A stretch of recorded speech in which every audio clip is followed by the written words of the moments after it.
My name is Noah O. I'm a hip hop artist from Richmond, Virginia. Hip hop artist slash entrepreneur. I'm also a counselor. I work with people in mental health and also like addiction recovery. So I do that as well. But originally, I'm from the San Francisco Bay Area, and then I also grew up here in Richmond, VA. My family is from a place called Padig in the Ilocano, so Padig, Ilocos del Norte. That's where we still, like, I got cousins there, talk to them. So yeah, way north province.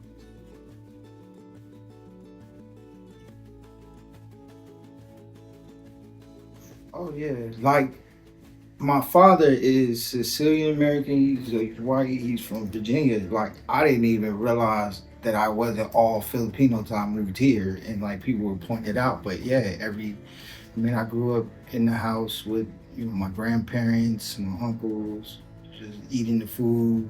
Uh, like it's just a normal thing. But my grandma, we used to go to these meetings like monthly. They'd be like these huge picnics, and I didn't realize till like later when I was an adult that all of these people who were there were our family. So like when my grandmother came from the Philippines, her cousins and sisters and everybody moved to San Francisco too. So they were it was called the Peanut Club, and they would have these get-togethers as a way to keep the family together, and then make sure that like we knew that these was our cousins. But I didn't realize that. I was just like, we just go to these big things, and everybody's your auntie, your uncle anyway. But yeah, later I learned like they were all relatives.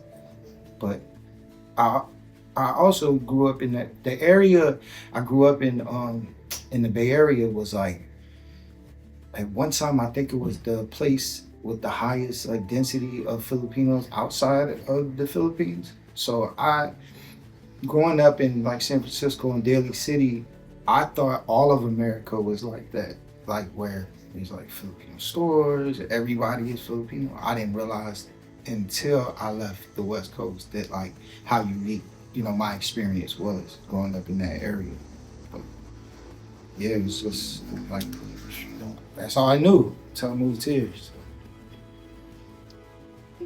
That's very interesting. The kind of like difference of like, because you're still in the States, but because it's such a dense it community. was like totally like especially coming to like Virginia, I realized like my experience growing up was very different because I think Filipinos have been coming there much longer than out here. It's much how can I put it? Like my grandfather came from the Philippines to California when he was like 16. He was working in the field, and this is the time with like Cesar Chavez and like Mexican American workers, right? My grandfather was working in the fields, like picking fruit. So like the Mexican Americans in California, Filipino Americans, this goes back generations. You know what I mean? And like Asian people, Chinese people, been over there since the 1800s.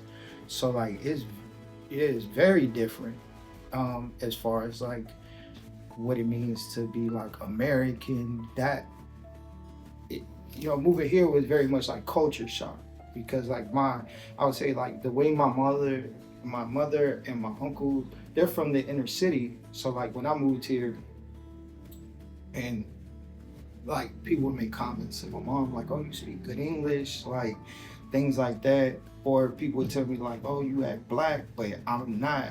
I'm acting like myself. I'm from an urban environment. The environment I came up in, we all uh, we were just all acted the same, but it was very diverse. In California, especially the Bay Area, you might have the area I live in, like you could have a housing project, so things like poverty is not a thing based on color lines. You feel me? So like you might have a housing project and it's Samoans and black people and some Filipino that are from this like hood, but in other parts of the country, I realized once I went to and grew up in other parts of the country, that's the thing that's very much kind of divided along color lines. You feel me? And like somewhere like Virginia, that experience may primarily be on with African American, but growing up over there, it wasn't like it's just like either you're from these the inner city or this type of environment, or you're not. You feel me? So like, I know I can only like go off based on my experience. My mom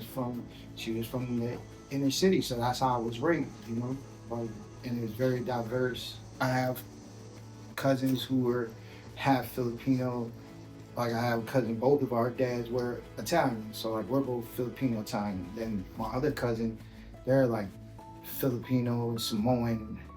Cousins who were Filipino and black. So like I I didn't tell them to Virginia. I wasn't as conscious of like I guess like racial things, you know, or like It's more blended out there for sure. Yeah. yeah, It's interesting. I think you're the first like Filipino person from the Bay Area I've ever met, like face to face. you know, it's interesting. I didn't grow up with him, but through me doing the music, I met a guy who I met a couple people where like their family were in the military and they were from California and went to Virginia Beach. So like I met. They said, "Do you know Roxy? Roxy Gray? She's a lady. She used to do like interviews and things, but she's Filipino, lives in Virginia Beach, but she I think was originally from Oakland. But this other guy I knew, he was Filipino. He was from Vallejo, but then also grew up in Virginia Beach. But I came across them through like the music, and then we realized like our story was similar.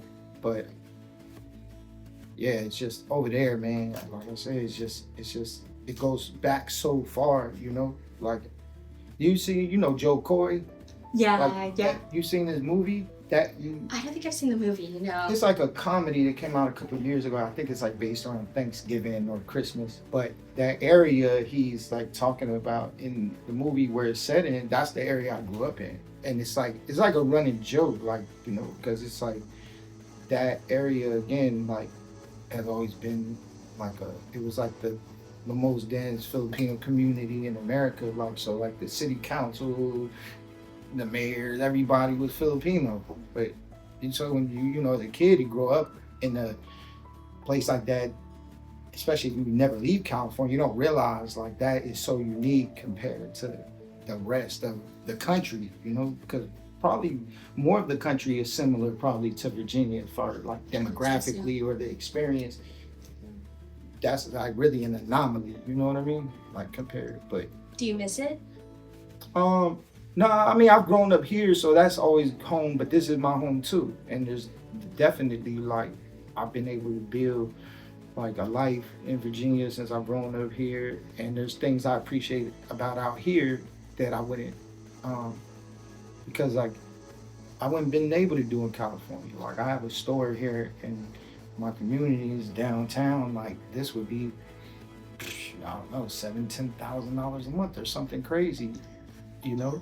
Like here, I'll probably have a better work-life balance, you know, like growing up here. But and growing up here, again, it made me aware that more of America is like this. So like growing up there and here, it taught me how to like just maneuver around probably a wider range of people. I would say that, or yeah, just be able to move between different environments and learn about people. And then I'd always known about Virginia, like because my dad was from Virginia. So like I remember growing up, he'd leave, and then like, oh, I'm going back east, I'm going to Virginia, and then he went to UVA, so he'd like give us like UVA hoodies and stuff like that. So we're like in California wearing stuff that says Virginia, you know, on it. And then Looks cooler. yeah, it looks cooler. Yeah, it's like exotic. Yeah, you know. And then I remember like we'd come visit like as kids. But initially it was oh, I hated it. I was like, yo, I'm gonna run away. I'm gonna run away.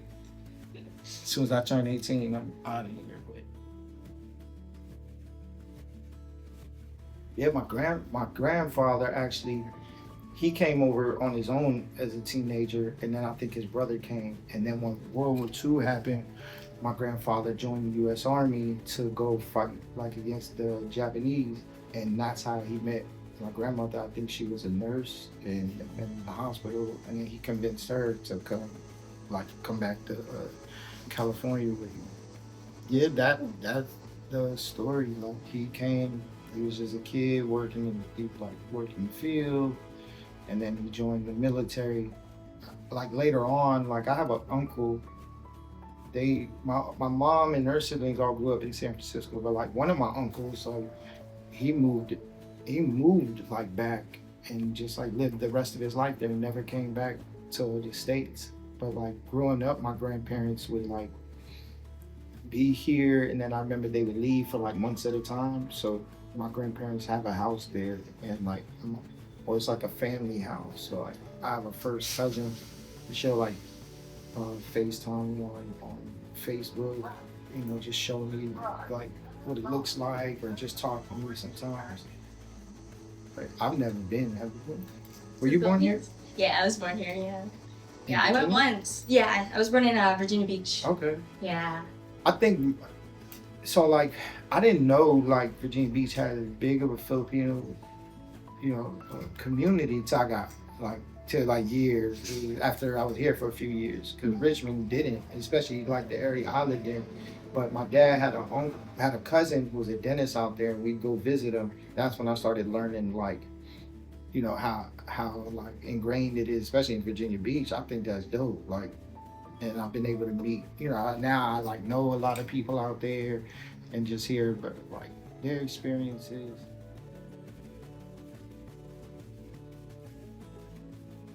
My grandma would tell me stories. I always it was like my grandma and my grandfather. They told me like I don't know if it was like to scare me, but they tell me like, yeah, it was like monsters, or they would say vampires. So it was like if you go out at night and walk around, it's gonna come get you and stuff like that. So then I had forgot all about that until I was reading, like looking at this play and stuff, and I started like, let me read up and see what they're doing. And then those memories came back. So yeah, I remember like them telling me stuff like that when I was little.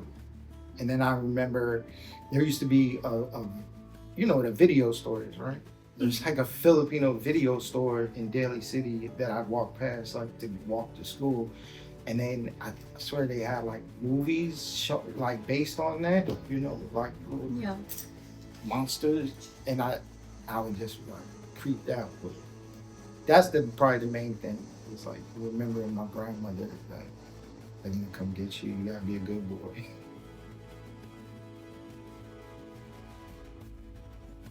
Like, I don't know, maybe they'd have like their own community or something, like, I don't. That's an interesting concept. It just reminds me. There's this movie where I forgot the name of it. Oh, District 9. Have you ever heard of that? It's a movie set in South Africa, but it's like what you were saying. Like at some point, I guess in the 70s or 80s, aliens came and like hovered above Johannesburg, and the aliens came down, or they got like shipwrecked with like 20 aliens, and then they built their own slum. So it's like the people there had gotten, by 20 years now, it's like it's a part of life, but the aliens were marginalized. So it was like interesting how they were painting the picture that like people were talking about them like they were immigrants. Like, oh, they just cause trouble, they steal jobs, they really want your women. It's like these things that like these kind of like stereotypes and racist things that people do with like different marginalized immigrant groups. So maybe it would be like that. Yeah. Like any other. That's what I be thinking weird. So that's the only thing I can think, right? Like they been here too. Like how do people look at them? I mean, any new group that comes like to the U.S., it's always like, how do they fit into our whiteness? Yeah. That's already established here. So it's interesting to think about. I never thought about it that way. That they'd end up building a new, like a different marginalized community. Yeah. How or other people react to them. I don't want them. That's what we want down the block. And don't be playing with those kids. It's a school ball, That's what to answer your question. That's how I would picture.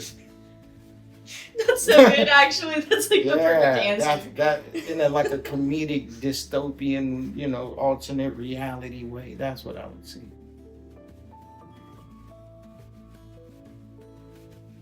Man. I would feel like it's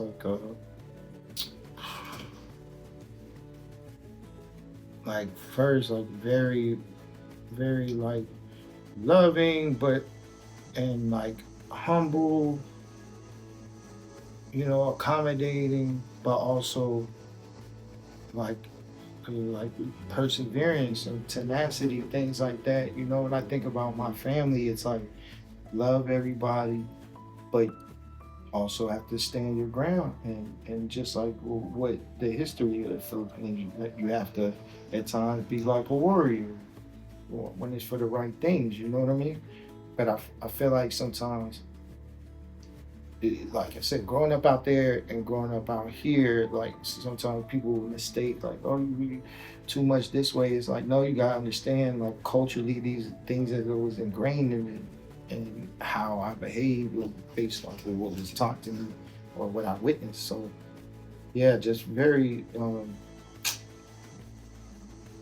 trying to find losing words, just like I can't think of nothing but like a flame that can't put out or something, can't be put out. Like it's very strong. Like that's what I feel like about being Filipino. Is like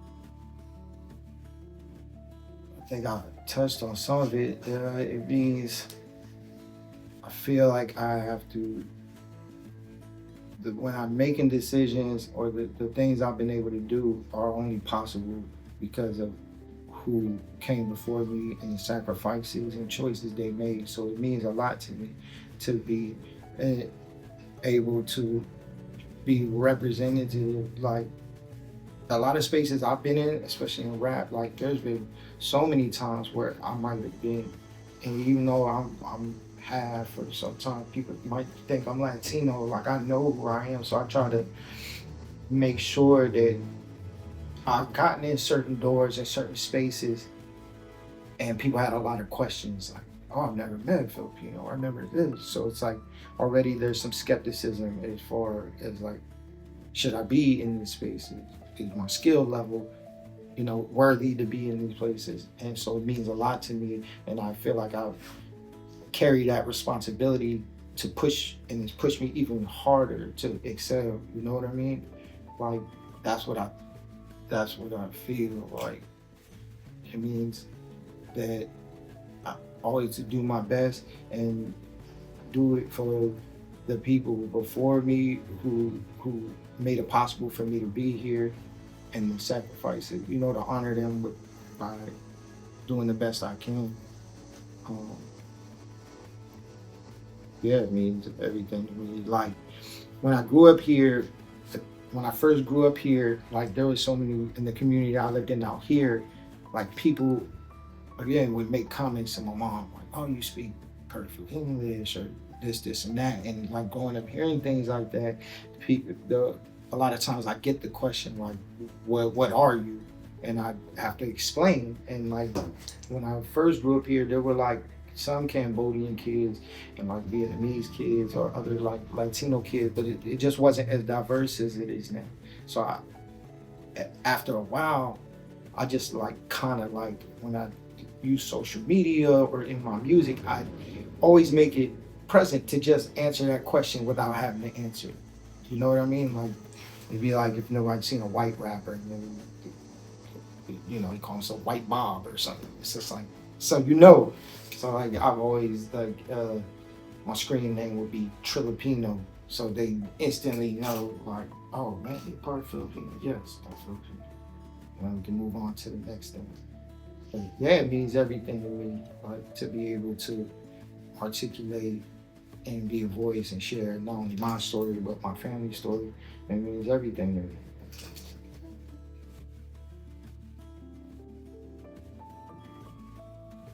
Just continue to grow and expand. Again, like the West Coast, the population of Filipinos has been there much longer, so I'm already seeing it take place. Where now, go to New York and the New York Knicks are having a Filipino Heritage Night, or they renamed the neighborhood in Queens, the one block, Little Manila. Like, just continue to see more of that as the awareness grows. And I feel like now especially in music, because of music and sports, people are seeing it more and more. There's so many like Filipino slash whatever artists and athletes. I believe like, you know, the familiarity is growing. So I like to see that, and just um, you know, with the people who get a platform or some level of influence to be able to help others, you know, and not only just Filipinos, but use that to connect with other people and just continue to like build, you know, build with each other and address like some of these things going on in our world that might not be right or unjust, like, and then also of course, you know, people use their platform to maybe help people still in the Philippines, but that's like a, it's a complex thing.